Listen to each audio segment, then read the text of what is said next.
ঠাকুরের অজানা কথা শেষ হয় না।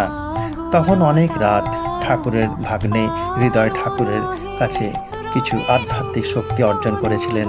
তা অনেক সাধনা করার পর তো সেই রাত্রে হৃদয় দেখতে পেল ঠাকুরের শরীর থেকে এক উজ্জ্বল জ্যোতি বের হচ্ছে। এটা দেখতে পেয়ে হৃদয় চিৎকার করে বলে উঠলেন, ঠাকুর! অর্থাৎ তার মামা যে একজন সিদ্ধ পুরুষ, তিনি জানতেন সেই রাত্রে দক্ষিণেশ্বর মন্দিরের পেছনে জঙ্গলে চলার পর ঠাকুর আরও বললেন, এখনও তুমি তোমার জীবনের লক্ষ্য উদ্দেশ্য বুঝতে পারোনি। সঠিক সময় যখন আসবে তখন তুমি তোমার সমস্ত আধ্যাত্মিক শক্তি আবার ফিরে পাবে।